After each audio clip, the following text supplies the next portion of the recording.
नमस्कार दोस्तों। स्वास्थ्य थोड़ा ठीक ना होने की वजह से वीडियो आने में थोड़ा विलंब हो गया, जिसके लिए मैं क्षमा चाहती हूँ। आइए सुनते हैं राजा बना कहार कहानी का तीसरा एवं अंतिम भाग। जैसा कि मैंने आपको पिछले भाग में बताया था कि किस प्रकार से राजा रानी को राजमहल से जंगल में ले जाकर अकेला छोड़ देता है और वापस अपना राजमहल चला आता है। रानी जब वापस से सोकर उठती है और देखती है कि उसके अगल-बगल राजा भी कहीं नहीं है, ना ही कोई कहार कहीं दिखाई दे रहे हैं, तो वह विलाप करने लगती है और ज़ोर-ज़ोर से जंगल में राजा को पुकारने लगती है। परंतु राजा की जब कोई आवाज़ नहीं आती है, तब रानी को यह एहसास होता है कि वह तो जंगल में अकेली है और राजा और वो तीनों कहार उसे जंगल में अकेला छोड़कर जा चुके हैं।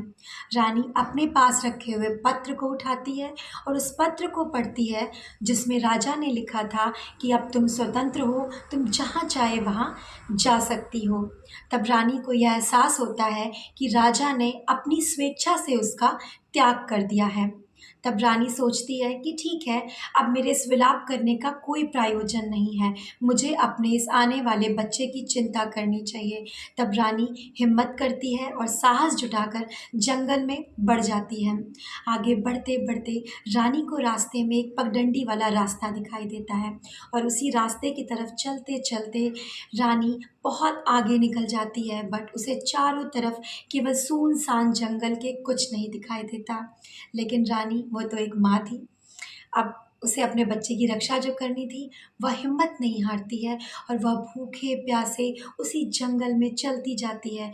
तभी उसे आगे जाने पर एक साधु की कुटिया दिखाई देती है, जहाँ पर साधु महाराज अपनी तपस्या में लीन थे। रानी जैसे ही उनके पास पहुँचती है, तुरंत ही गिरकर बेहोश हो जाती है।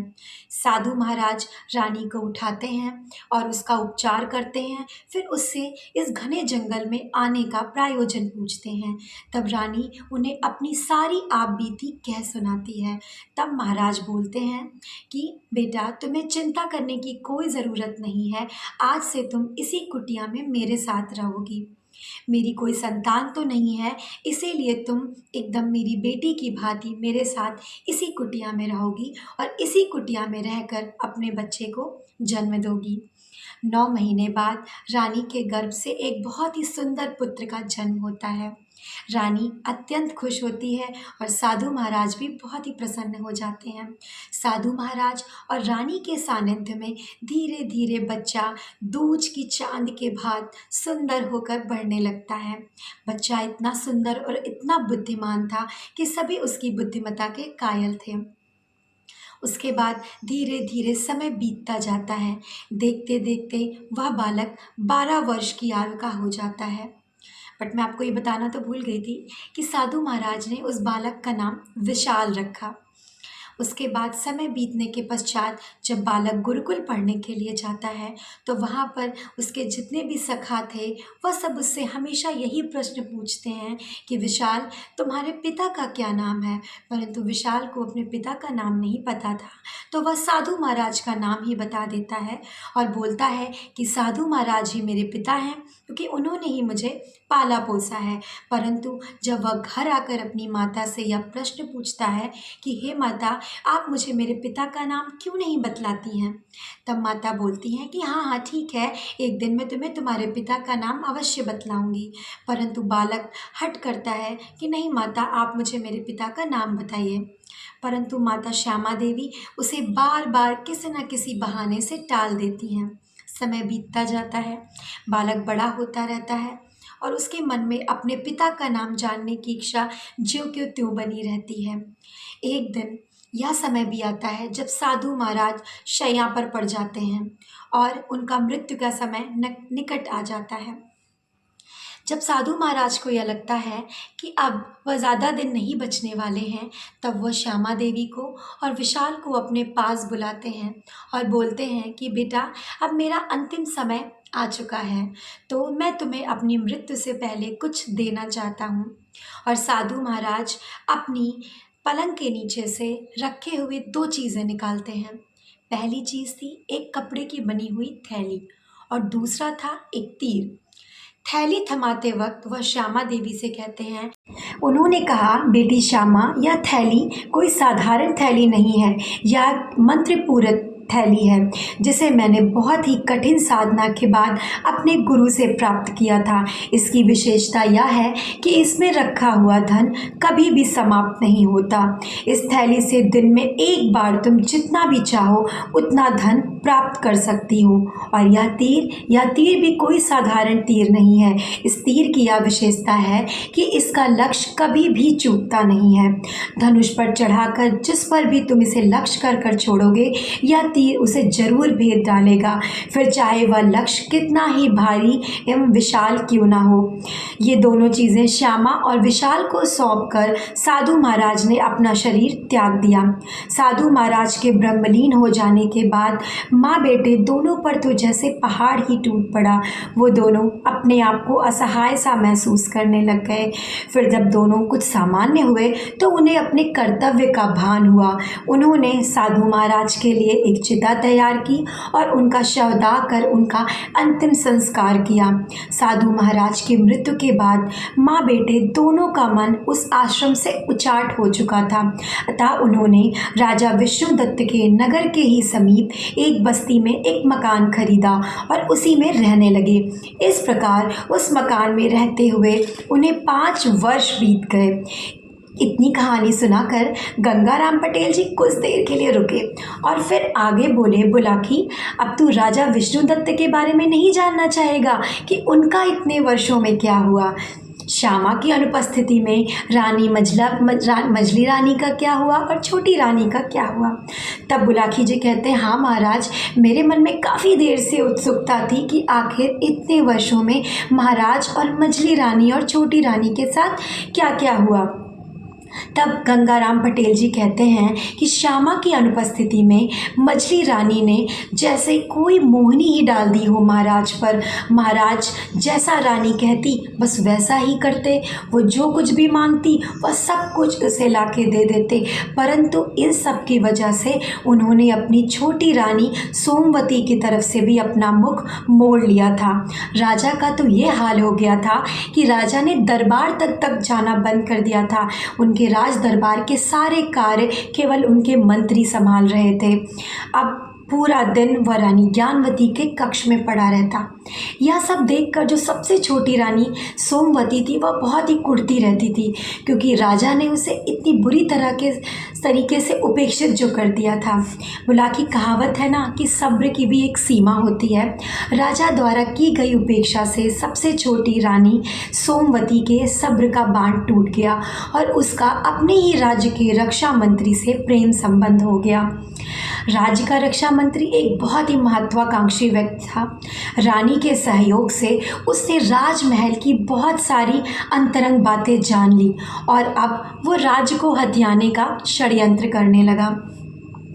रक्षा मंत्री ने पड़ोसी राज्य के राजा के पास अपना एक गुप्त संदेश भेजा और कहा कि महाराज आप मेरे राज्य पर हमला करें और मैं अपनी सेना को सही मौके पर आदेश दे दूंगा कि वह आपकी सेना के सामने हथियार डाल दे।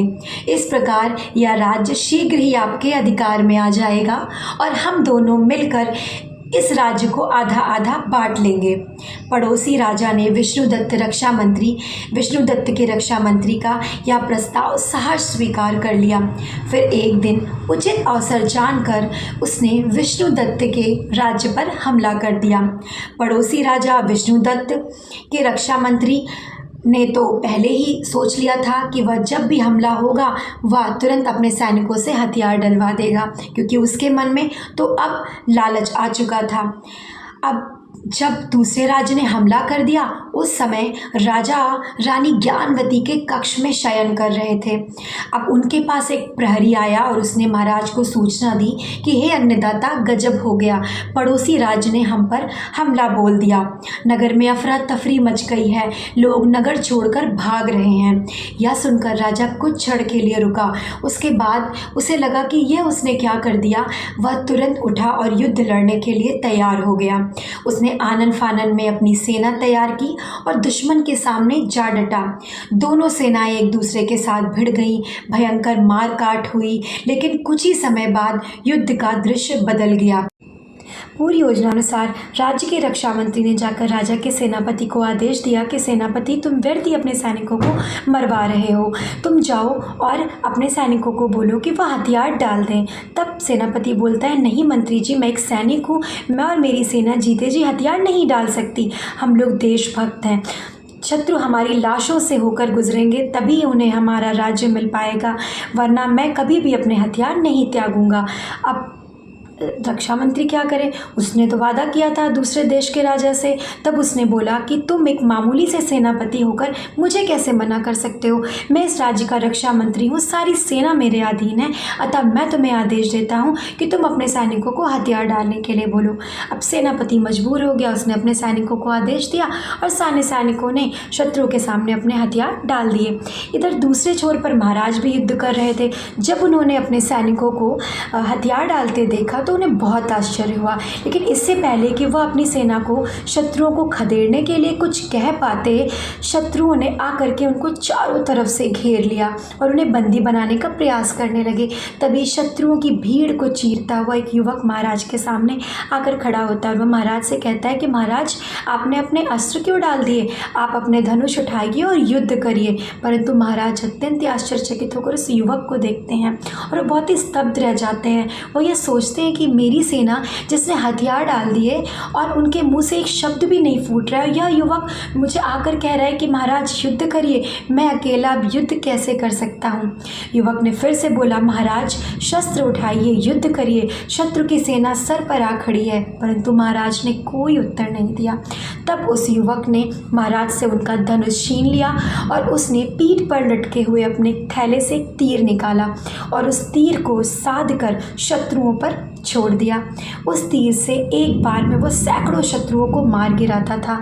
वो हर बार निशाना साधता और एक बार में 100, 200, कभी 500 ऐसे सारे सैनिकों को मार गिराता था। एक एक करके उसने सारे शत्रुओं की सेना को मार गिराया। और सबसे बड़ी बात यह थी कि उसका जो तीर था वो निशाना साधने के बाद पुनः उस युवक के पास वापस आ जाता था। यह सब देखकर शत्रु की सेना स्तब्ध रह गई। उन्हें लगा कि अब वह शायद यह युद्ध नहीं जीत पाएंगे और उनके हौसले पस्त हो गए और उन्होंने युद्ध छोड़कर जाने का फैसला कर लिया और शत्रु सेना भाग खड़ी हुई।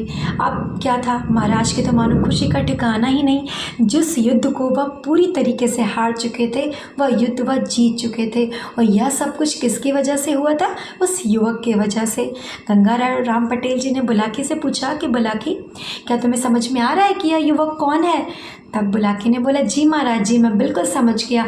यह युवक कोई और नहीं बल्कि वही बालक विशाल है और यह तीर कोई साधारण तीर नहीं, यह वही तीर है जिसे उसे साधु महाराज ने दिया था। तब महाराज ने युवक से पूछा कि युवक, अगर आज तुम ना होते तो शायद मैं युद्ध कभी नहीं जीत पाता और शत्रु के सैनिक मुझे बंदी बनाकर लेकर जाते। तब उस युवक ने बोला, महाराज इसमें धन्यवाद करने जैसी कोई बात नहीं है, मैं आपके ही राज्य के समीप रहता हूँ। तब महाराज ने बोला कि अगर तुम्हें बुरा ना लगे तो मैं तुम्हें अपने राज्य ले जाना चाहता हूँ, तुम्हें सम्मानित करना चाहता हूँ, तुम्हें उच्च पद प्रदान करना चाहता हूँ। युवक सहर्ष तैयार हो गया जाने के लिए। अब क्या था, महाराज उस युवक को लेकर अपने राजमहल पहुँचे, उसे सम्मानित किया, उसे उच्च पद दिया और उस युवक से पूछा कि युवक, तुम ये बताओ कि तुम आखिर आए कहाँ से हो और तुम हो कौन? तुम्हारे माता पिता का क्या नाम है? मैं तो बस तुम्हारे माता पिता का नाम जानना चाहता हूँ, क्योंकि धन्य है वो माता पिता जिसने तुम्हें जन्म दिया। तो वह युवक बोलता है कि महाराज, पिता का तो मैं नहीं जानता, परंतु मेरी माता का नाम श्यामा देवी है और वह मेरे साथ ही रहती हैं। तब महाराज ने श्यामा देवी जब नाम सुना तो वो काफ़ी सोच में पड़ गए। उन्हें लगा कि कहीं ये वही श्यामा देवी तो नहीं है, मेरी महारानी जिन्हें मैं जंगल में छोड़कर आ गया था। फिर उन्हें ध्यान आया कि नहीं, राजपुरोहित जी ने तो कहा था कि अगर मैं अपने पुत्र का मुख देखूंगा तो मैं अंधा हो जाऊंगा, और अगर ये श्यामा देवी का पुत्र मेरा पुत्र होता तो अब तक तो मेरे नेत्र चले गए होते। तब भी महाराज के अंदर उत्सुकता थी श्यामा देवी से मिलने की। महाराज ने उस युवक से कहा कि ठीक है, मैं तुम्हारी माता से मिलना चाहता हूँ, क्या तुम मुझे अपने घर ले चलोगे? उस युवक ने कहा, जी महाराज, बिल्कुल आप मेरे साथ मेरे घर चलिए। तब महाराज उस युवक के साथ नगर के पास उस बस्ती में जाते हैं और उस युवक के घर जाते हैं। वहाँ पर जब वो उस युवक की महाराज श्यामा देवी को देखकर बहुत ही आश्चर्यचकित हो जाते हैं। ये तो उनकी पत्नी थी। इधर श्यामा देवी जब महाराज को देखती हैं तो वो दौड़कर महाराज के गले लग जाती हैं और उनके चरण छूती हैं। महाराज भी उन्हें अपने गले से लगाकर बहुत रोते हैं। महाराज को जब पता चलता है कि श्यामा देवी यहाँ पर सकुशल है तो महाराज भी बोलते हैं कि महारानी, मुझे माफ़ कर दीजिए। फिर वह महारानी से पूछते हैं कि यह बालक कौन है। तब महारानी बोलती हैं कि महाराज, ये आपका पुत्र विशाल है। महाराज के तो मानो खुशी का कोई ठिकाना ही नहीं रहा। वह दौड़कर अपने पुत्र को गले लगा लेते हैं और बोलते हैं कि पुत्र, मैं तुमसे अपने किए की क्षमा चाहता हूँ। मैंने इतने सालों तक तुमको अपने से वंचित रखा, परंतु अब मैं तुम्हें और तुम्हारी माता को पुनः अपने राजमहल ले जाना चाहता हूँ और तुम दोनों को तुम्हारा सम्मान वापस दिलाना चाहता हूँ।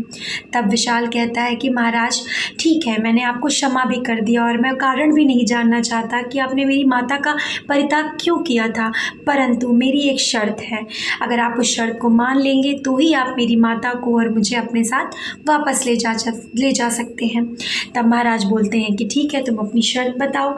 तब विशाल बोलता है कि महाराज, आपको मेरी माता को पालकी में अपने कंधे पर लेकर जाना होगा, वो भी पूरे नगर के चक्कर लगाते हुए, तभी मैं आपको अपनी माता को ले जाने दूंगा। महाराज का क्या था, महाराज ने तो किसी भी तरीके से अपने बस पत्नी चाहिए थी, अपना पुत्र चाहिए था। महाराज उसकी शर्त को मान गए। महाराज ने पालकी मंगाई, कहार बुलाए, 3 कहारों ने कांधा दिया और एक कांधा महाराज का था और महाराज अपने कांधे पर लाद कर अपनी महारानी को लेकर अपने राज्य की तरफ चल दिए। और फिर गंगाराम पटेल बोलते हैं कि बुलाकी, फिर तुमने समझ में आया कि आखिर वो राजपुरुष कौन था और वो प्रौढ़ा स्त्री कौन थी।